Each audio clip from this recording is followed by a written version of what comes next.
আজকে তো আমার বাড়ি পূর্ণিমা পূজা, যেরকমটা প্রত্যেক পূর্ণিমাতে আমি পুজো করে থাকি। তো চলো, আজকে আমি গুছিয়ে গাছিয়ে সব রেডি করে নিয়েছি, এখনই ঠাকুরমশাই চলে আসবে, তো পুজোটা দিব। চলো কীভাবে গুছিয়েছি, তারপর সব ঠাকুরকে মালা গেঁথে দিয়েছি, এই সব কাজ একা একা সকাল থেকে করেছি। তো করতে করতে বেলা হয়ে গেছে, তো ক্যামেরাটা অন করতে পারিনি। তো শুভ সকাল বলে এখন থেকে স্টার্ট করলাম তোমাদের সাথে কথা বলা। চলো সারাটা দিন কি করছি না করছি তা দেখা। আর বাজার থেকে আজকে খুব সুন্দর ফুল এনেছিল, যেরকম পদ্ম ফুল পেয়েছিল, তো পদ্ম ফুল নিয়ে এসেছিলো। আর আজকে আমি অনেক জবা পেয়েছি, আর গাছেও অনেক জবা ফুটেছিল।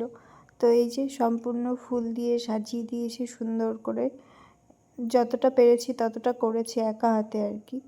এই যে তারপর তোমার দাদা ভাই এসে আবার ঠাকুরকে জল দিয়ে দিল। তারপর এই যে ঠাকুরমশাইও চলে এসেছে, এখন পুজোয় বসে গেছে আর পুজো হচ্ছে, আরতি। আর আরতি পরে এই যে আমরা এখন অঞ্জলি দিতে বসে গেছি, দুজনেই অঞ্জলি দেবো, কারণ নীল তো স্কুলে গেছে, স্কুল ছুটি নেই। তো এই কারণে আমরা দুজন অঞ্জলি দিয়ে দিচ্ছি, 3বার তো অঞ্জলি দিতে হয়। তো এই যে অঞ্জলিটা কমপ্লিট হলেই তারপরেই আবার পাঁচালি পড়বে ঠাকুরমশাই, তো পাঁচালি পড়লেই পুজো প্রায় কমপ্লিট।